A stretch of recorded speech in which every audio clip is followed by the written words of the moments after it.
Welcome to T-SAT. My name is Bhushan, history faculty. ఈరోజు మనం రాష్ట్రకూటుల గురించి చర్చిస్తాం. అసలు ఈ రాష్ట్రకూటులు ఎవరు, ఏ విధంగా రాజ్యాన్ని ఏర్పాటు చేశారు, ఆ రాజ్య పరిపాలనలో ఏ విధమైన విధానాలను ప్రవేశపెట్టారు. ఇక్కడ ఒక విషయం గమనించాలి. రాష్ట్రకూటులు అంటే అర్థం ఏంటి? అసలు రాష్ట్రకూటులు అంటే రాష్ట్ర పాలకులు అని అర్థం. మరి ఈ రాష్ట్రకూటులకు ఉన్న ప్రత్యేకత ఏంటి గమనిస్తే, రాష్ట్రకూట రాజ్యాన్ని ఏర్పాటు చేసిన వ్యక్తి దంతిదుర్గుడు అవుతున్నాడు. ఈ దంతిదుర్గునికి చరిత్ర మొత్తంలో ఒక ప్రత్యేకత కనబడడం జరుగుతుంది. మరి ఆ ప్రత్యేకత ఏంటి గమనిస్తే, ఇక్కడ దంతిదుర్గుడు అంటున్నాను చూడండి. మరి ఏంటి దంతిదుర్గుడికి ఉన్న ప్రత్యేకత అంటే, సాధారణంగా మనకు చరిత్రలో గమనిస్తే క్షత్రియ వంశానికి సంబంధించిన వ్యక్తే రాజుగా ఉండాల్సిన అవసరం ఉంది. ఖచ్చితంగా అతడు పురుషుడై ఉండాలి, క్షత్రియ వంశానికి సంబంధించిన వ్యక్తి అయి ఉండాలి. కొన్ని మనకు కారణాలు కనబడతాయి చూడండి. రుద్రమాదేవి లాంటి వాటిని ఎక్సెప్షన్ కేసు కింద తీసుకోవాలి.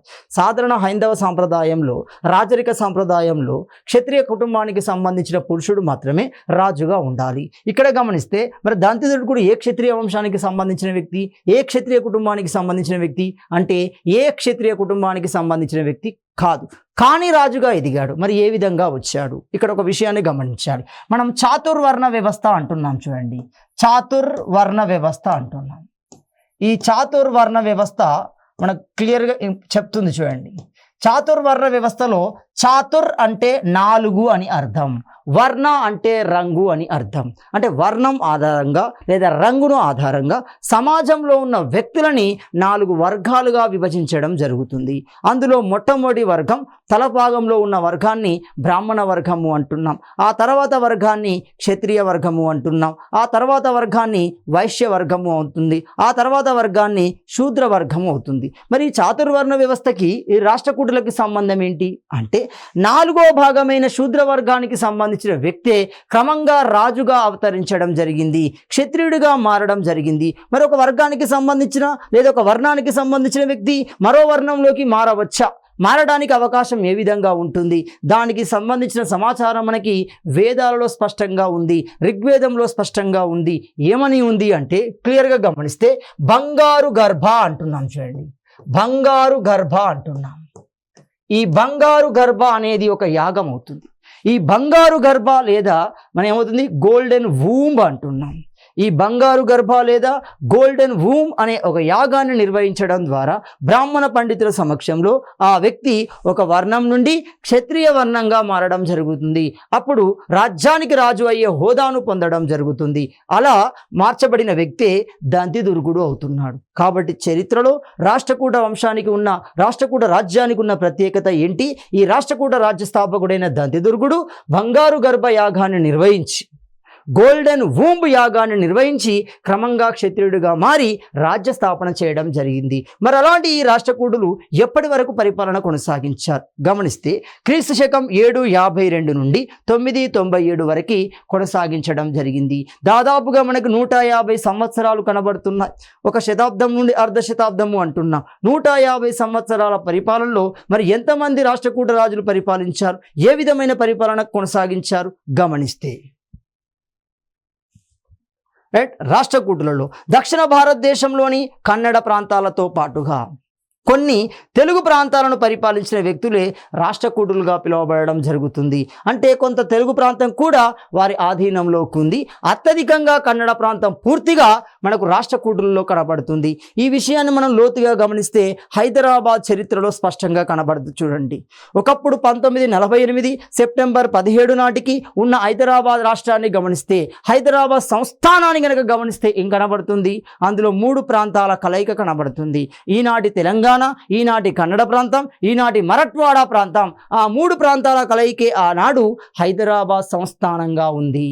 అంటే కన్నడంతో మనకు చారిత్రకంగానే రాజరిక కాలం నుండే సంబంధాలు ఉన్నాయి, మరాఠ్వాడతో రాజరిక సంబంధాలు ఉన్నాయి. ఈ సంబంధం మనకి ఇక్కడ కనబడుతుంది చూడండి. రాష్ట్రకూటులలో ఏమన్నాడు క్లియర్గా? చారిత్రక ఆధారాలను బట్టి చూస్తే వీరు పరిపాలించిన ప్రాంతాలలో పూర్తిగా కన్నడ ప్రాంతం ఉంది, కొద్దిగా తెలుగు ప్రాంతం కనబడుతుంది. దాదాపు 150 సంవత్సరాల కాలం ఈ రాష్ట్రకూటులు తమదైన పరిపాలన అందించారు. అలాంటి పరిపాలనా ప్రస్థానం మనకు ఎవరితో ప్రారంభమవుతుంది? దంతిదుర్గుడితో ప్రారంభం కావడం జరుగుతుంది. రైట్. మరి ఈ వంశానికి స్థాపకుడు దంతిదుర్గుడు. మరి ఏ విధంగా రాజ్యాన్ని ఏర్పాటు చేశాడు, ఏ విధంగా ఈ రాష్ట్రకూట వంశాన్ని స్థాపించడం జరిగింది గమనిస్తే క్రీస్తకం 752 సంవత్సరంలో 752 సంవత్సరంలో స్వతంత్ర రాష్ట్రకూట రాజ్యాన్ని ఏర్పాటు చేయడం జరుగుతుంది. మరి ఎలా, ఎవరిని ఓడించి ఏర్పాటు చేశాడు అంటే దంతిదుర్గుడికి సమకాలికంగా ఉన్న రాజ్యం బాదామి చాళుక్య రాజ్యము అంటున్నాం. చాళుక్యులు మనం 3 రకాలుగా విభజించబడుతున్నారు. అలా వ్యక్తుల్లో బాదామి కేంద్రంగా రాజ్యాన్ని ఏర్పాటు చేసిన చాళుక్యులనే మనము బాదామి చాళుక్యులు అంటున్నాం. మరి అలాంటి బాదామి చాళుక్య రాజ్యానికి చెందిన చివరి రాజు కీర్తివర్మ రెండవ కీర్తివర్మను ఓడించడం జరుగుతుంది. ఓడించి క్రమంగా రాజ్యానికి రాజుగా పిలువబడుతున్నాడు. ఇక్కడ ఒక విషయం గమనించాలి. మరి ఆ సందర్భంలో దంతిదుర్గుడు ఏదైనా రాజ్యానికి రాజుగా ఉన్నాడా అంటే లేదు. సైనిక విభాగంలో ఒక ఉన్నత అధికారిగా కొనసాగడం జరిగింది. ఒక సైనిక అధికారిగా కొనసాగి కాలక్రమంలో కీర్తివర్మ II యొక్క బలహీనతను ఆధారంగా చేసుకొని అతడు రాజ్యాన్ని స్థాపించడం జరిగింది. ఆ రాజ్యమే మనకు చరిత్రలో రాష్ట్రకూట రాజ్యంగా పిలువబడుతుంది. మరి అలాంటి రాజ్యం మనకి ఇక్కడ 744 నుండి 752 వరకు మొత్తం ఈ ఇద్దరి మధ్య విరోధం జరుగుతుంది. 752 నాటికి పూర్తిగా బాదామి చాళుక్య ప్రాంతం మొత్తం దంతిదుర్గుడి చేతిలోకి వస్తుంది. అదే మనకి రాష్ట్రకూట రాజ్యంగా పిలువబడుతుంది. మరి అలాంటి రాష్ట్రకూట రాజ్యంలో ఎంతమంది రాజులు ఉన్నారు, ఏ విధమైన సేవలు అందించారు, ఆ విషయాన్ని గమనిస్తే మరి రాష్ట్రకూటులు ఎవరు? మరి రాష్ట్రకూటులు గమనిస్తే బాదామి చాళుక్యులకు సామంతులుగా ఉన్నారు. కాబట్టే బాదామి చాళుక్యులలో చివరి రాజైన కీర్తివర్మ II ఓడిస్తున్నాడు. అతని యొక్క బలహీనతను ఆధారంగా చేసుకున్నాడు. క్రమంగా అతన్ని ఓడించి దంతిదుర్గుడు రాజ్య స్థాపన చేయడం జరిగింది. క్లియర్గా గమనిస్తే వీరు బాదామి చాళుక్యుల సామంతులు అంటున్నాం. ఎప్పుడైతే సంతానం లేకుండా దంతిదుర్గుడు మరణించాడో, అంటే సంతానం లేకుండా దంతిదుర్గుడు మరణించడం తర్వాత అతని యొక్క పినతండ్రి, ఎవరా పినతండ్రి? మొదటి కృష్ణుడు అంటున్నాం. ఈ మొదటి కృష్ణుడే రాష్ట్రకూట రాజ్యానికి రాజుగా ప్రకటించబడడం జరిగింది. దీంతో రాష్ట్రకూట రాజ్యంలో రాజుల ప్రస్థానము అనేది ప్రారంభమవుతుంది. మరి ఇలాంటి ప్రస్థానంలో మనకి అమోఘ వర్షుడు మెయిన్ ఇంపార్టెంట్గా గమనిస్తున్నారు. 2వ కృష్ణుడు, 3వ కృష్ణుడు, ధ్రువుడు ఇలాంటి వ్యక్తులు మనకు స్పష్టంగా ఉంటున్నారు. ఇక్కడ మొదటి కృష్ణుడు ఏమవుతున్నాడు? ఎవరి యొక్క పినతండ్రి? దంతిదుర్గుని యొక్క పినతండ్రి. క్రమంగా రాజ్యానికి రాజుగా సింహాసనాన్ని అధిష్ఠించడం జరిగింది. మొదటి కృష్ణుని కాలానికి సంబంధిస్తే అతని యొక్క సమకాలికులు ఎవరు, ఏ ప్రాంతాలను అతడు ఓడించాడు గమనిస్తే మొదటి కృష్ణుడు పరిపాలనకు వచ్చే సమయానికి మనకి మైసూర్ ప్రాంతంగా గాంగ వంశానికి సంబంధించిన వ్యక్తులు పరిపాలిస్తున్నారు. అంటే మైసూర్ రాజ్యాన్ని గాంగులు పరిపాలించడం జరుగుతుంది. అదేవిధంగా వేంగి చాళుక్యులు ఉండడం జరుగుతుంది. సాధారణంగా చాళుక్యులను మనం 3 భాగాలుగా విభజించాం. వేంగిని ఆధారంగా చేసుకొని, వేంగిని రాజధానిగా చేసుకొని పరిపాలకులనే మనము వేంగి చాళుక్యులు అంటున్నాం. ఈ ఇద్దరు ఈ మొదటి కృష్ణుని కాలానికి సమకాలికుడుగా ఉన్నారు, ఉజ్జీలుగా ఉండడం జరిగింది. రాజ్యాన్ని ఆక్రమించుకోవడానికి వీరి మధ్య మన శత్రుత్వం స్పష్టంగా కనబడుతుంది. నెక్స్ట్ ఇక్కడ రాష్ట్రకూట రాజుల్లో మొదటి ధ్రువుడు అంటున్నాం. మరి ఇక్కడ ఎప్పుడైతే మొదటి కృష్ణునితో రాజ్య ప్రస్థానం ప్రారంభమైందో, రాష్ట్రకూట రాజ్య పరిపాలనలో రాజుల ప్రస్థానంలో గమనిస్తే వ్యక్తుల్లో మనకు మొదటి వ్యక్తి మొదటి కృష్ణుడు, రెండో తర్వాత మొదటి ధ్రువుడు ఉంటున్నాం. మరి మొదటి ధ్రువుడి యొక్క కాలాన్ని గమనించండి. క్రీస్తకం 779 నుండి 793 మధ్య ఉండడం జరిగింది. దాదాపుగా 14 సంవత్సరాల పరిపాలన కొనసాగించాడు. ఎప్పుడైతే మొదటి ధ్రువుడు మరణిస్తున్నాడో అతని తర్వాత రాజ్యానికి వచ్చిన వ్యక్తి 3వ గోవిందుడు అంటున్నాం. 3వ గోవిందుడు. ఆ తర్వాత పేర్కొన్న వ్యక్తి ఎవరు అంటే అమోఘ వర్షుడు. ఇతడు మనకు కావాల్సిన వ్యక్తి. అంటే మనకి ఎగ్జామినర్ క్వశ్చన్ పికప్ చేయడానికి అవకాశం ఉన్న వ్యక్తి ఎవరు అంటే అమోఘ వర్షుడు.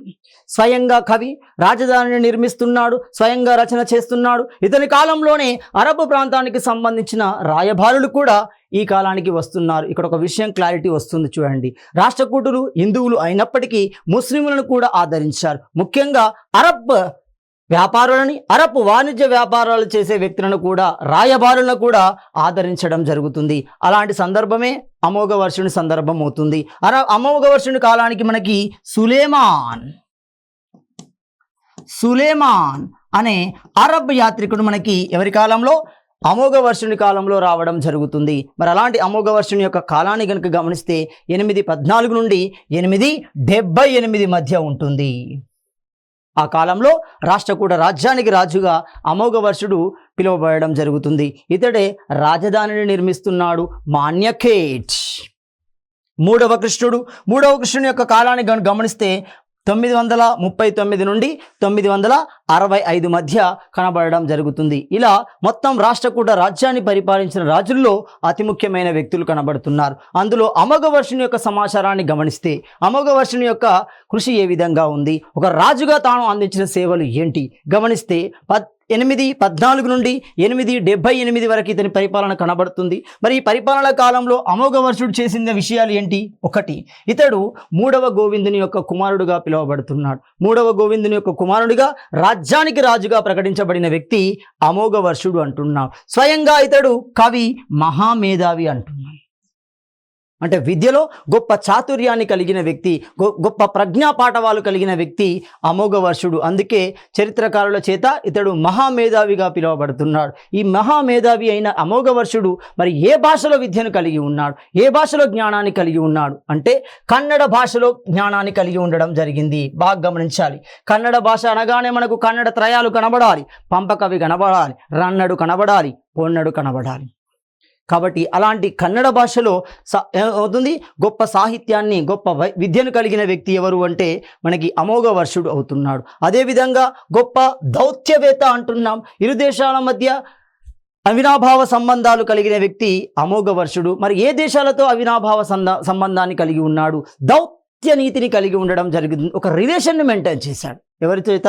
అరబ్బులతో ఎక్కువగా మెయింటైన్ చేసిన వ్యక్తి ఎవరు అంటే అమోఘవర్షుడు అవుతున్నాడు. అందుకే అరబ్ యాత్రికుడు కూడా ఇతని కాలంలో భారతదేశానికి రావడం జరిగింది. అంతేకాకుండా వేంగి చాళుక్య రాజైన విజయాదిత్యునితో వైవాహిక సంబంధాలను కలిగి ఉన్నాడు. ఒక రాజుకుండే లక్షణం ఏంటి? పరిపాలనతో పాటుగా రాజ్య విస్తరణ ఆకాంక్ష ఉండాలి. మరి ఈ రాజ్య విస్తరణ ఆకాంక్ష క్రమంలో ఆర్థిక వ్యవస్థను బలోపేతం చేసుకుంటూ ఆర్థిక వ్యవస్థతో పాటుగా ఆ రాజ్యాన్ని విస్తరించే క్రమంలో పక్క రాజ్యాలతో మైత్రి అనేది ఉండాలి. కాబట్టి వేంగి చాళుక్య రాజుతో అవుతుంది వైవాహిక సంబంధాలను కలిగి ఉండడం జరిగింది. మ్యాట్రిమోనియల్ అలయన్స్ అంటున్నాం, వైవాహిక సంబంధాలు. అంతేకాకుండా గాంగరాజును యుద్ధంలో ఓడించాడు. ఈ గాంగరాజును ఓడించడానికి ప్రధాన కారకుడు ఎవరు? ప్రధానంగా సహాయపడిన వ్యక్తి వేంగి చాళుక్య రాజు అయిన విజయాదిత్యుడు సహాయపడడం జరిగింది. ఈ ఇద్దరి కూటమి క్రమంగా గాంగరాజ్యం పైన దండెత్తి గాంగరాజ్యాన్ని ఓడించడం జరిగింది. క్రమంగా గాంగరాజ్యంలో అత్యధిక భాగం రాష్ట్రకూట రాజ్యంలో విలీనం అవడం జరిగింది. అంతేకాకుండా మాన్యఖేట్ నగరాన్ని నిర్మించాడు. ఏంటి మాన్యఖేట్ నగరం అంటే రాజధానిగా పిలువబడుతుంది. రాష్ట్రకూటల యొక్క ప్రధాన రాజధాని మాన్యఖేట్. ఈ మాన్యఖేట్ రాజధానిని నిర్మించిన వ్యక్తి ఎవరు అంటే అమోఘవర్షుడు. అమోఘవర్షుడు స్వయంగా కవి అంటున్నాం. ఆ అమోఘవర్షుడు యొక్క ఆ కవి ఏ గ్రంథాన్ని రాశాడు గమనిస్తే ఇక్కడ అమోఘవర్షుడు గొప్ప కవి అంటున్నాం. ఈ కవి రాసిన గ్రంథం కవిరాజ మార్గము అవుతుంది. కవిరాజ మార్గం అనే గ్రంథాన్ని రాసిన వ్యక్తి అమోఘవర్షుడు. మరి ఈ కవిరాజ మార్గం అనే గ్రంథం ఏ భాషలో రాయబడింది, ఇందులో ఏ సమాచారం పొందుపరచబడింది అంటే ఇది ఒక అలంకార శాస్త్రంగా పిలువబడుతుంది. రైట్, ఏది కవిరాజ మార్గం అనేది ఒక అలంకార శాస్త్రంగా పిలువబడుతుంది. ఏ భాషలో రాయబడుతుంది? ఇది కన్నడ భాషలో రాయడం జరిగింది. రైట్, కన్నడ భాషలో రాయబడిన గ్రంథమే కవిరాజ మార్గ అవుతుంది. మాన్యఖేట్ రాజధానిని నిర్మించాడు. అరబ్బులతో దౌత్యనీతిని ఏర్పాటు చేశాడు. వేంగి చాళుక్యులతో వైవాహిక సంబంధాలను కలిగి ఉన్నాడు. అంటే క్రమంగా ఒక రాజుకి రాజ్యాన్ని పటిష్టం చేయడానికి కావాల్సిన అన్ని ఆలోచనలు కలిగిన వ్యక్తి అమోఘవర్షుడు. అందుకే రాష్ట్రకూట రాజ్యంలో ఎగ్జామినర్గా పాయింట్ చేయాల్సింది ఎక్కడంటే అమోఘవర్షుడు నుండి క్వశ్చన్ పికప్ చేసే అవకాశాలు కనబడతాయి. అదేవిధంగా ఇప్పుడు కవిరాజ మార్గం అనేది ఒక అలంకార శాస్త్రం అంటున్నాం, కన్నడ భాషలో రాయడం జరిగింది. అదే క్రమంలో వీరి వంశంలో చివరి రాజు ఎవరు? రెండో కర్మరాజు అవుతున్నాడు. ఈ రెండవ కర్మరాజును ఓడించిన వ్యక్తి చాళుక్య రాజు అయిన రెండవ తైలపుడు అవుతున్నాడు. ఈ రెండవ తైలపుడు ఓడించడం ద్వారా రాష్ట్రకూట రాజ్యం తుదిముట్టించబడుతుంది. క్రమంగా వేంగి రాజ్యంలో అది భాగంగా మారడం జరుగుతుంది. రాష్ట్రకూటులు పరమత సహనాన్ని ప్రదర్శించడం జరిగింది. అంటే రాష్ట్రకూట రాజ్యానికి సంబంధించిన సమాజం ఏ విధంగా ఉంది, సమాజంలోని ప్రజలు ఏ విధమైన మతాన్ని అనుసరించారు. ఇక్కడ గమనిస్తే పరమత సహనం అంటాం, టోలరెన్స్ అంటున్నాం. ఏంటి టోలరెన్స్ అంటే ఒక మతానికి ప్రాధాన్యత ఇవ్వకుండా అన్ని మతాలను సమానమైన గౌరవంతో చూడడం, అన్ని మతాలకు ప్రాధాన్యత ఇవ్వడం, సింపుల్గా దాన్ని సెక్యులర్ లేదా లౌకికవాదము అంటున్నాం. అలాంటి పరమత సహనాన్ని ప్రదర్శించిన వ్యక్తులు రాష్ట్రకూట రాజులు అవుతున్నారు. మరి ఈ పరమత సహనంలో భాగంగా ఈ రాష్ట్రకూట సమాజంలో ఏ విధమైన మతాలు అనుసరించబడ్డాయి గమనిస్తే, ఒకటి జైన మతం అనుసరించబడడం జరిగింది.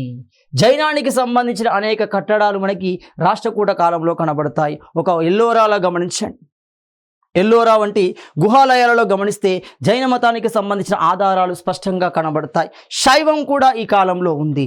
జైనం, శైవం, వైష్ణవం అనేది ఈ కాలంలో అనుసరించబడడం జరిగింది. అయినప్పటికీ ఏ విధమైన తగాదాలు, ఏ విధమైన ఇబ్బందులు అనేవి ఈ కాలంలో ఉండలేదు. అందుకే చరిత్రకారులు ఏమంటున్నారు, రాష్ట్రకూటులు అనుసరించిన విధానం పరమత సహనము అంటున్నారు, టోలరెన్స్ అంటున్నారు. అన్ని మతాల మధ్య సమానమైన గౌరవాన్ని, సమానమైన ఇంపార్టెన్స్ని కలిగి ఉండడం జరిగింది. అంతేకాకుండా వ్యాపార వాణిజ్యాలలో భాగంగా అరబ్బులతో ఎక్కువగా వ్యాపార వాణిజ్యాన్ని కొనసాగించారు. అరబ్బులతో వ్యాపారాన్ని కొనసాగించారు అంటే వీరు ఏ సైడ్ ఉండాలి? ఇక్కడ గమనిస్తే భారతదేశానికి వాయువ్యాన్ని కనుక గమనిస్తే మనం గమనించండి, భారతదేశానికి కింది హిందూ మహాసముద్రం, ఇటు బంగాళాఖాతం, ఈ సైడున అరేబియా మహాసముద్రం ఉంటుంది, అరేబియా సముద్రం. ఈ అరేబియా సముద్రంతో సంబంధాన్ని కలిగిన భౌగోళిక ప్రాంతమే అరబ్ ప్రాంతాలు అవుతున్నాయి. ఒక సౌదీ కానీ, ఒక ఇరాన్ కానీ, ఒక ఇరాక్ కానీ, ఇలాంటి ప్రాంతాలతో వ్యాపార వాణిజ్య సంబంధాలు కలిగిన వ్యక్తులు రాష్ట్రకూటులు అవుతున్నాం. అందుకే తమ రాజ్యంలో వర్తకం చేసుకోవడానికి కూడా వీరికి అనుమతి ఇవ్వడం జరిగింది. అంటే స్వేచ్ఛా వ్యాపార వాణిజ్యాలను అనుసరించారు. ఎవరు? రాష్ట్రకూట రాజులు అరబ్బులతో స్వేచ్ఛా వాణిజ్యాన్ని అనుసరించడం ద్వారా అనేక వస్తువులు భారతదేశంలో, భారతీయ వస్తువులు అరబ్బు దేశాలలో కొనసాగడం జరిగింది. అది కాలక్రమంగా ఆర్థిక వ్యవస్థ అభివృద్ధికి సహాయపడింది. అంతేకాకుండా రాజ్యపాలనకు కావలసిన ఆదాయం ఏ విధంగా సమకూర్చబడింది గమనిస్తే అది భూమి శిస్తు రూపంలో సమకూర్చబడుతుంది. మరి ఈ కాలంలో ఉన్న భూమి శిస్తు ఎంత వసూలు చేసేబడేది అంటే మొత్తం పంటలో గమనిస్తే 1/6 వంతు, మొత్తం పండిన పంటలో 1/6 వంతు పంటని పన్నుగా వసూలు చేసేవారు, భూమి శిస్తు రూపంలో వసూలు చేసేవారు. ఇది ఆ రాజ్యానికి సంబంధించిన ప్రధాన ఆదాయ వనరుగా ఉంటుంది. ఈ ఆదాయ వనరులను ఉపయోగించుకొని పరిపాలనకు సంబంధించిన వ్యవహారాలను కొనసాగించారు రాష్ట్రకూటులు అవుతున్నారు. మరి ఈ రాష్ట్రకూటుల యొక్క రాణులు కనుక గమనిస్తే, రాష్ట్రకూట రాజులు పరమత సహనాన్ని చూపించినప్పటికీ రాష్ట్రకూట రాణులు ఉన్నత వర్గాలకు సంబంధించిన స్త్రీలు. జైన మత వాస్తుశైలికి ఎక్కువగా దానాలు అందించడం జరిగింది. గ్రామాలను దానంగా ఇచ్చారు, ధనాన్ని దానంగా ఇచ్చారు. వారికి సంబంధించిన హాస్టళ్లను కూడా నిర్మించడం జరిగింది. జైన మతాలకు సంబంధించిన హాస్టళ్లను ఏమంటున్నాము? బసదీలు అంటున్నాం. చూడండి, బసడి లేదా బాసది అంటున్నాం. బాసది లేదా బసడి అంటున్నాం. అంటే జైన సన్యాసులు నివసించే ప్రదేశాలని హాస్టళ్లను అనుకోవచ్చు. కాబట్టి వాటిని ఏమన్నా బసదిలు కూడా ఈ రాష్ట్రకూట రాణులు, ఉన్నత వర్గాలకు సంబంధించిన మహిళలు కట్టించడం జరిగింది. వాటికి దానాలను గ్రామాల రూపంలో, ధనం రూపంలో అందించడం జరిగింది. అందుకే జైనుల ఆధ్వర్యంలో మనకి విద్యా వ్యవస్థ కూడా అభివృద్ధి చెందింది. మరి జైన మతం అనుసరించే భాష ఏమవుతుంది? జైన మతం అనుసరించే భాష గమనిస్తే అర్ధమాగధి అవుతుంది. చూడండి, ఈ అర్ధమాగధి అనే భాష జైన మతం ఆదరించడం జరిగింది. తద్వారా అర్ధమాగధి భాష కూడా ఈ కాలంలో అనుసరించబడింది. దాంతో పాటుగా శైవం, వైష్ణవము అంటున్నాం. ఈ రెండు అనుసరించే భాషలు ఏమవుతున్నాయి? శైవం, వైష్ణవ మతాలు అనుసరించే భాషలు మనకి సంస్కృతాలు అంటున్నాం. సంస్కృతం అనే భాషలు శైవం, వైష్ణవం ఆధీనంలో మనకు అభివృద్ధి చెందడం జరిగింది. మరి ఈ భాషలకు సంబంధించిన విద్య ఏ విధంగా కొనసాగింది, ఏ ప్రాంతాలలో కొనసాగింది గమనిస్తే, ఒకటి ఎల్లోరా ప్రాంతాల్లో గమనించండి, మనకి విద్యా కేంద్రాలు స్పష్టంగా కనబడతాయి. ఆ విద్యా కేంద్రాలను మనం ఏమంటున్నాం? క్లియర్గా గమనిస్తే మఠాలు అనేవి దేవాలయాలు అనేవి దేవాలయాలతో పాటుగా మఠాలు, దేవాలయాలు, అగ్రహారాలు అంటున్నాం. ఈ మూడు మనకి ఆ కాలంలో విద్యను అందించే కేంద్రాలుగా ఉంటున్నాయి. ఇక్కడ అగ్రహారము అంటే ఏంటి అంటే, ఏదైనా ప్రాంతంలో బ్రాహ్మణుడు వైద్య సేవలు చేయడం ద్వారా అతనికి ఇచ్చే గ్రామాలని అగ్రహారాలు అంటున్నాము. వాటి మీద ఎలాంటి పన్ను ఉండదు. ఆ గ్రామాలకు సంబంధించిన భూముల మీద పన్ను మొత్తం ఆ బ్రాహ్మణునికి అధికారం ఉండడం జరుగుతుంది. ఆ పన్నును ఉపయోగించి ఆ ప్రాంతంలో విద్యా వ్యాప్తికి తన వంతు కృషి చేయాలి. వాటిని మనము అగ్రహారాలు అంటున్నాం. మఠాలు ప్రతి దేవాలయాలకు ఉంటాయి. మఠాలుంటాయి, దేవాలయాలు, మఠాలు, అగ్రహారాలు అనేవి రాష్ట్రకూట నాటికి విద్యా కేంద్రాలుగా విలసిల్లడం జరిగింది. మరి ఇలాంటి విద్యా కేంద్రాలలో ఎలాంటి బోధన జరిగేది, ఏ విధమైన బోధన అందించబడేది గమనిస్తే పురాణాలకు సంబంధించి 1 పురాణాలకు సంబంధించి 2 వేదాలకు సంబంధించి 2 వేదాలకు సంబంధించి 3 వేదాంగాలకు సంబంధించి బోధన అనేది ఇక్కడ నిర్వహించబడేది. వీటితో పాటుగా పరిపాలనకు సంబంధించిన అంశాలు కూడా బోధించారు. ఈ అంశాలలో 1 తర్కశాస్త్రంలో బోధించారు, 2 రాజనీతిలో బోధించారు, 3 రాజనీతి, 3 భౌగోళికంలో బోధించారు. దాన్ని మనము జాగ్రఫీ అంటాం చూడండి. అంటే భౌగోళిక అంశాలని, రాజనీతి అంశాలని, తర్కం సంబంధించిన అంశాలను కూడా ఈ మఠాలు, దేవాలయాలు, అగ్రహారాలతో పాటుగా జైనుల ఆధ్వర్యంలో ఉండే బసది కేంద్రాల ద్వారా విద్యను అందించడం జరిగింది. ఈ విద్యలో భాగంగా సంస్కృత భాష, అర్ధమాగధి భాష అనేది ఎక్కువగా అనుసరించబడింది. వీటితో పాటుగా ఈ కాలానికి విదేశీ భాషలు కూడా అనుసరించబడ్డాయి. ఎందుకు అనుసరించబడ్డాయి? అరబ్బులకు వ్యాపారం చేసుకోవడానికి స్వేచ్ఛను కల్పించారు, వారికి రక్షణ కల్పించారు. ఉదాహరణకు గమనించండి, కాకతీయుల కాలంలో గణపతి దేవుడు వేసింది కూడా ఇక్కడ కనబడుతుంది చూడండి. కాకతీయుల కాలంలో గణపతి దేవుడు ఏం చేశాడు? మోటుపల్లి అభయశాసనం వేయడం ద్వారా విదేశీయులు మోటుపల్లి కేంద్రంగా వ్యాపారం చేసుకోవడానికి రక్షణ కల్పించబడింది. అలాగే రాష్ట్రకూట రాజ్యంలో అరబ్బులు స్వేచ్ఛా వ్యాపారం చేసుకోవడానికి కావలసిన పరిస్థితులను కల్పించారు, రక్షణను అందించడం జరిగింది. వారికి గుడారాలు ఏర్పాటు చేసుకోవడానికి, వ్యాపార వాణిజ్యాలు నిర్వహించుకోవడానికి స్థలాలు కూడా రాజుల నుండి అందించబడేది. కాబట్టి కాలక్రమంలో అరేబియా ప్రాంతాల నుండి అనేక మంది కుటుంబాలు ఇక్కడికి వచ్చి స్థిరపడ్డాయి. వారి యొక్క భాష కూడా వీరిచే ఆదరించబడింది. ఆనాటి అరబ్ దేశాలు ఏ విధమైన భాషను ఉపయోగించాయి గమనిస్తే పారసీకాన్ని ఉపయోగించాయి. పారసీకాన్ని ఉపయోగించడం జరిగింది. పారసీకాన్ని ఉపయోగించడం జరిగింది. అలాంటి పారసీకం కూడా ఈ ఏమవుతుంది? రాష్ట్రకూట రాజుల చేత ఆదరించబడడం జరిగింది.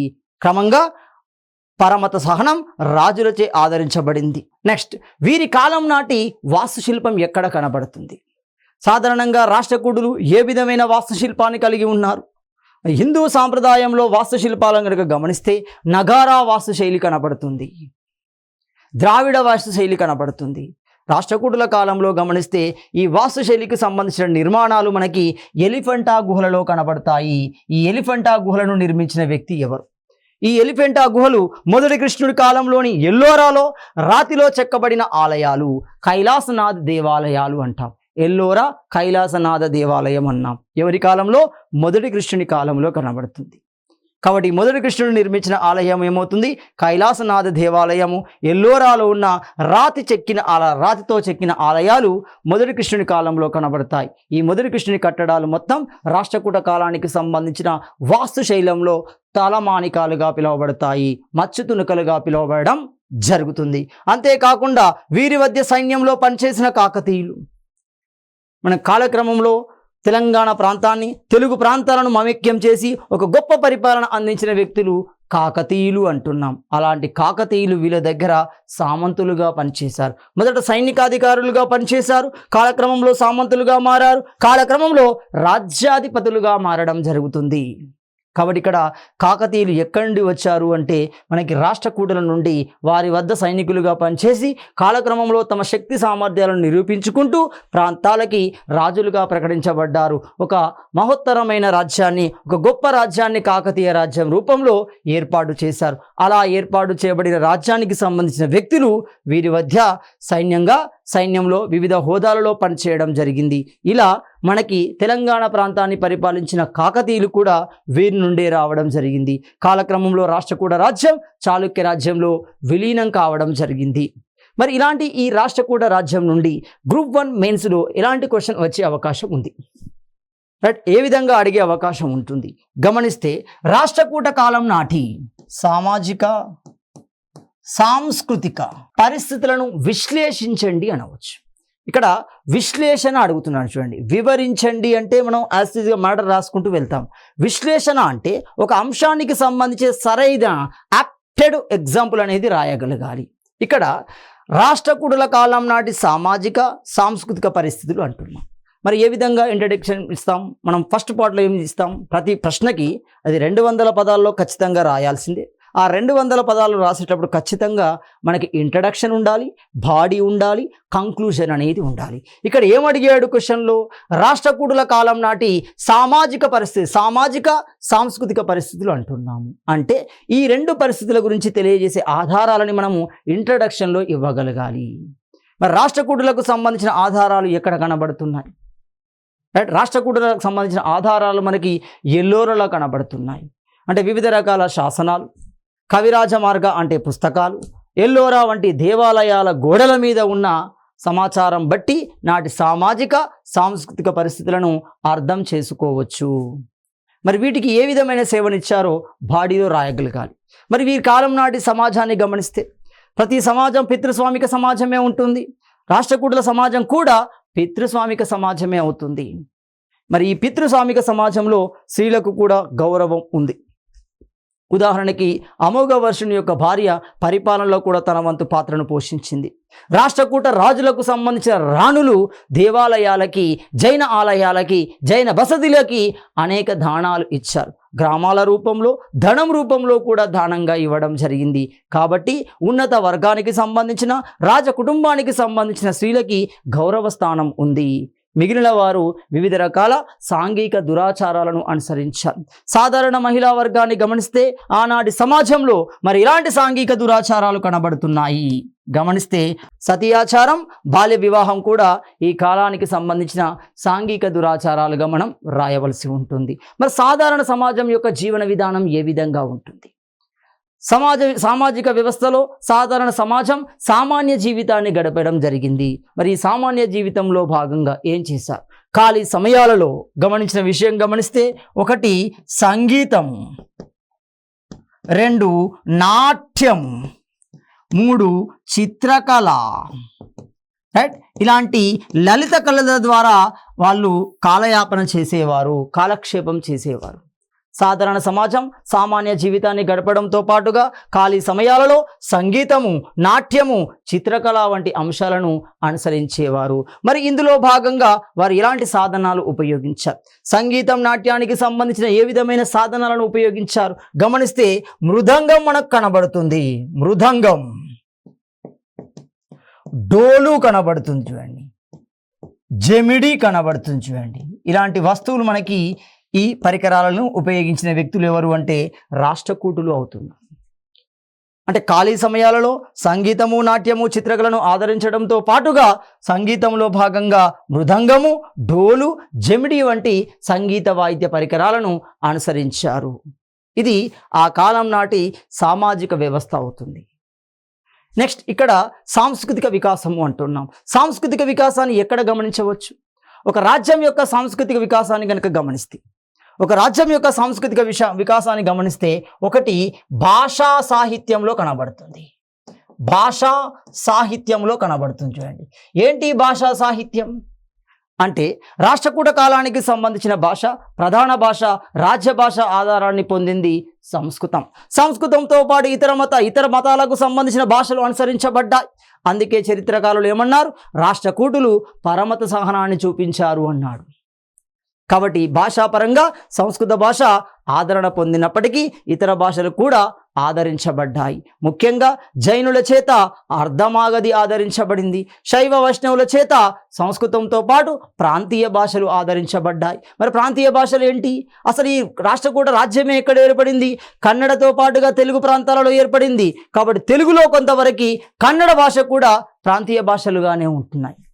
కాబట్టి ఈ 2 భాషలు కూడా ఆ కాలంలో ఆదరించబడ్డాయి. మరి ఇలాంటి భాషలను అనుసరించి ఏ విధమైన గ్రంథాలు ఈ కాలంలో సృష్టించబడ్డాయి? స్వయంగా రాష్ట్రకూట రాజైన అమోఘవర్షుడు కవిరాజుగా పిలువబడ్డాడు. కవిరాజ మార్గ అనే ఒక అలంకార శాస్త్రాన్ని రాయడం జరుగుతుంది.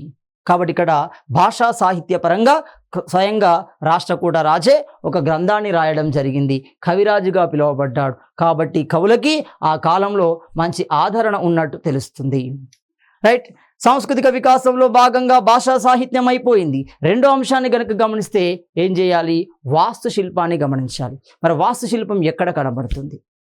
వాస్తుశిల్పానికి రాష్ట్రకూటులు గొప్ప సేవను అందిస్తున్నారు. మరి ఏ రూపంలో అందిస్తున్నారు గమనిస్తే వీరి కాలం నాటి వాస్తుశిల్ప లక్షణాలు మనకి ఎల్లోరాలో కనబడడం జరుగుతుంది.